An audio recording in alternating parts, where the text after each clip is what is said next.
It's the Xbox Series S, 3 years later. So we did this with the Xbox Series X if you want to deep dive into that console at this current point in time.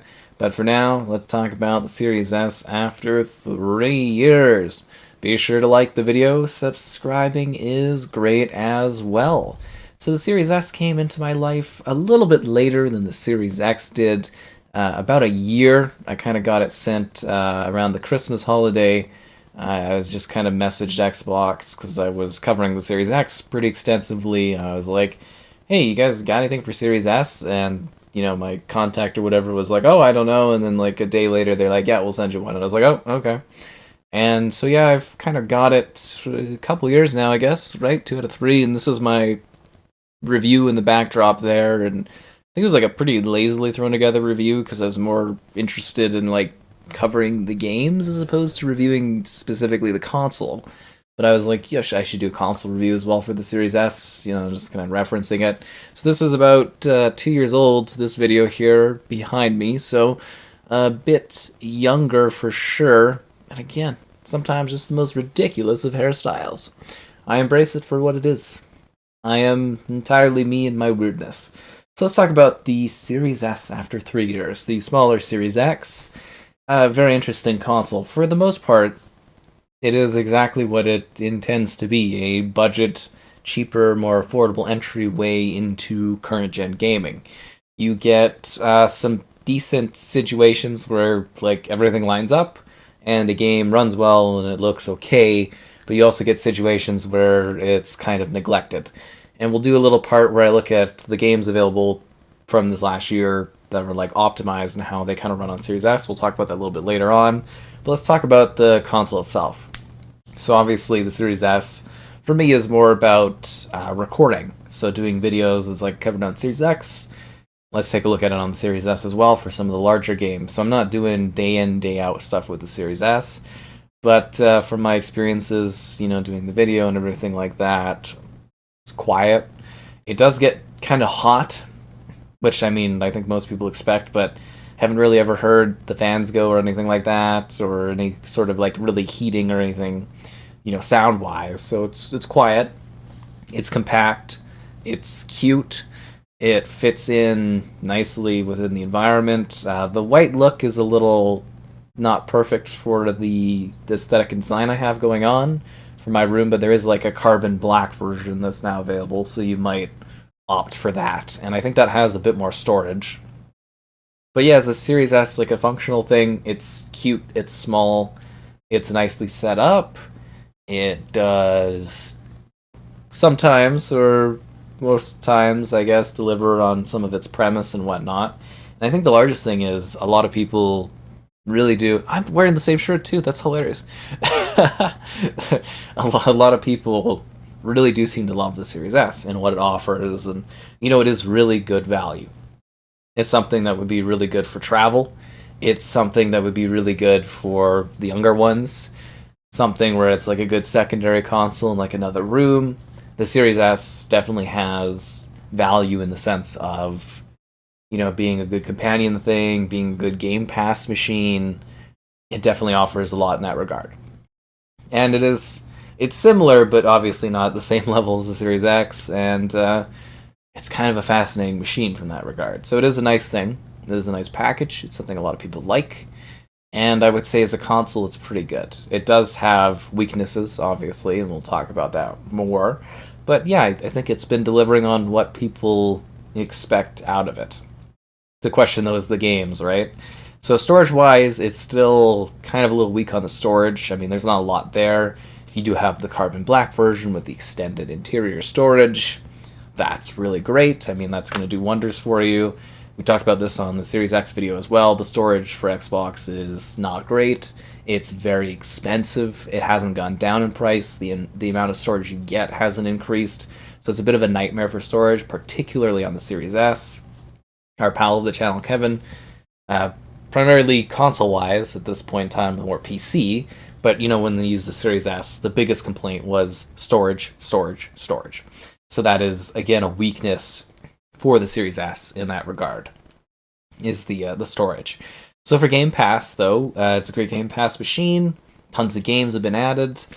They really have a lot of stuff going on for Game Pass. I mean, the console really is, to me, kind of you buy it to play the Game Pass. And then, you can get other games and stuff, but it's mostly about getting Game Pass titles on there, good value with the subscriptions, good offerings.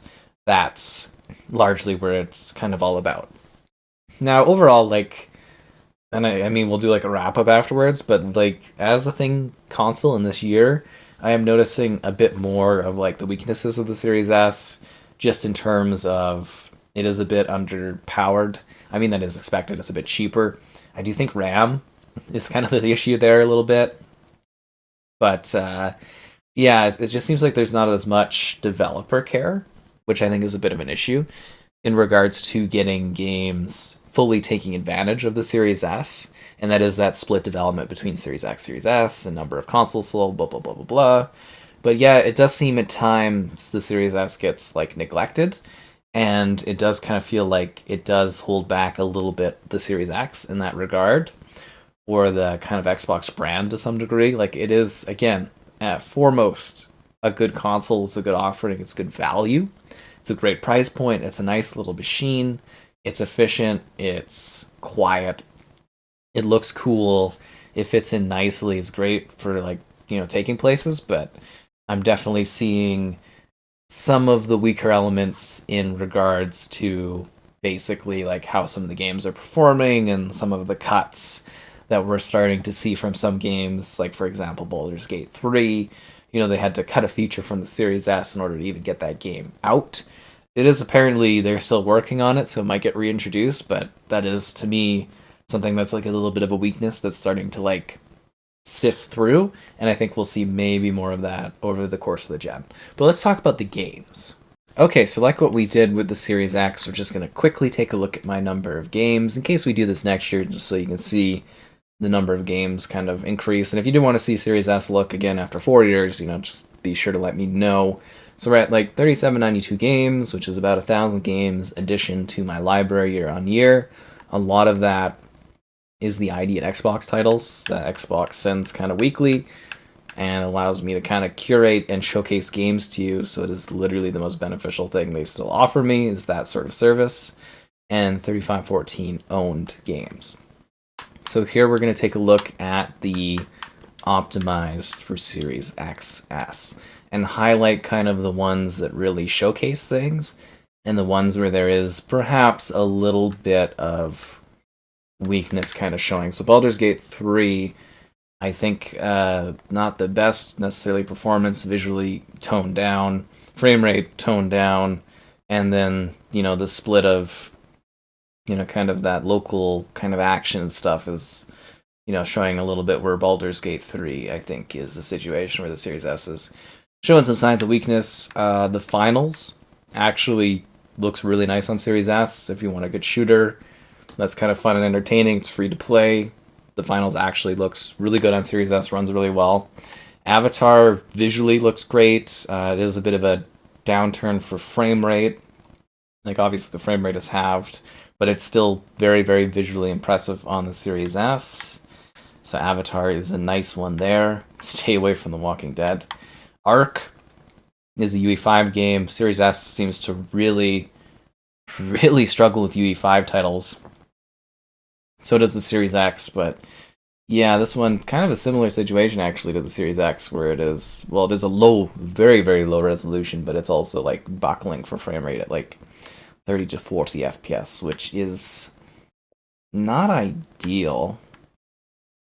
I'm trying to think of just kind of going through this. The Talos Principle looks really, really quite nice on Series S. That's a UE5 game. See, already going right up against myself. But yeah, RoboCop. RoboCop's a pretty decent one on Series S. That's UE5 as well, but that one is a little smaller in scope. Little technical stuff performance-wise, but yeah, it's not bad on that regard. Alan Wake 2, I think, looks pretty good on Series S, but again, the frame rate drop, or the singular option for performance, is a bit of a downgrade. But I mean, it is more of a visually showcased game, narrative-driven game, so I think you can take that lower frame rate and get a pretty decent visual experience and be okay with that. Kong? Just kidding, stay away from Kong. Should have done the Series S review of that one too. That would have been pretty funny. See kind of what else we have here. Assassin's Creed Mirage was pretty decent. The Ubisoft stuff tends to be pretty decent on Series S. So Mirage, I think, was okay for Series S. I didn't really have too many complaints on that one, so I think that one's a pretty good one for it. Forza, good, very good showcase for Series S, honestly. I was very, very happy with the performance and the visual quality for the Series S version of Forza Motorsport, so I think that one pretty good to kind of go on that angle. Party Animals, I feel like we should give a shout out to Party Animals. I kind of feel bad that we didn't on the Series X, because that one can be a little bit of fun. Starfield on the Series S, not bad. Not bad. I mean, it's not like the Series X is this huge performance upgrade, right? But yeah, not bad for the Series S for Starfield. I mean, it is, for its party, so it should kind of be expected. Street Fighter 6 kind of visually, aesthetically cool, but it's a fighting game, so it's kind of expected, but not bad on Series S. Resident Evil 4, pretty good in that regard, I would say, for Series S as well. And yeah, that one, I mean, in general, the reimagining of Resident Evil 4 was very, very well done. Immortals of Aveum was very rough on Series X and S, but very, very rough. A great shout out to the Shadow Gambit here, which is the last one from Desperado's crew. If you like Desperados 3, it's kind of that's their last game. If you want to support that one and take a look at it. Stray was kind of nice looking. I think that one was a pretty good series experience. Yeah, there we go. See, the problem is like a lot less checked out on Series S because I do focus more on the Series X side of things. Remnant 2, not like amazing on Series S, but yeah, the frame rate was mostly the big thing for that one, kind of getting that drop. Like, it does visually look okay, but it's got performance issues and a little bit lower frame rate too is a bit of an issue. Oh, and Stream's really cool. It's a streamed service if you've never seen it. It's a bunch of arcade games, but that one was pretty fun. I got a lot of views out of it, so I was very happy with that. Kind of mirroring a little bit my Series X one if you check that one out. I did forget to highlight Guilt. I think that one's a pretty cool title, so that one might be worth checking out for you. Trying to see what else for Series S that was kind of like a highlight over the last year. Gollum. Yeah, no, stay away from Gollum. It's bad everywhere. It's bad everywhere. Redfall was... it's just a bad game. No matter where you play it, it's just bad. So Redfall's Series S too. Just, yeah, not a great situation. Jedi Survivor was another one that kind of... It struggled on Series X to a degree, but also on the Series S side of things. Yeah. Frame rate wise, visually. Dead Island 2 was actually pretty similar. So Dead Island 2 actually was, I would say, a better kind of Series S offering if you're into Dead Island. I wasn't like blown away by the game, but like, yeah, Dead Island was actually not bad on the Series S. Very, very comparable. I don't think we can talk about X Defiant because it never came out. Ghostwire Tokyo, from what I recall on the Series S, wasn't too bad either. Yeah, that one's kind of cool, first party, Game Pass. That one wasn't too bad. And Diablo 4 was very good for Series S. I don't know if we have the demo here, but Diablo 4 was very, very good for Series S. I was very impressed by that one on the Series S. The Outer Worlds Remastered Collector's Edition, whatever, was kind of like iffy everywhere, so don't feel too bad on that one. Atomic Heart on the Series S, I don't recall being too bad either. That one was okay for Series S, performance-wise and stuff. Hogwarts Legacy was actually pretty impressive everywhere for like the number of modes and stuff you get. So I think for Series S, Hogwarts Legacy was actually a pretty good offering. Same with Dead Space reimagining, but that one, again, a performance half in there. But yeah, Dead Space reimagining looked pretty good on Series S. Age of Empires 2, I think, struggled a bit for performance as well for Series S. Hi-Fi Rush was a really, really good game. It's not like a technical showcase by any means. And I think that's about, yeah, that's the end of that kind of listing of games, right? Because then we're getting into the previous year. So, overall, the Series S, it's a good console. It has a lot to offer. When developers take the time, I think the results from the Series S can be good. But we've also seen a lot of situations where developers kind of ignore the Series S, or the Series S version doesn't get as much care, or they just kind of take a quick regard where they're like, lower resolution, half the frame rate. And that kind of seems to be the go-to, which is worrying, because especially UE5 games, it really struggles with UE5. Same with the Series X struggles with the UE5, but Series S particularly just really takes the hurting on that one.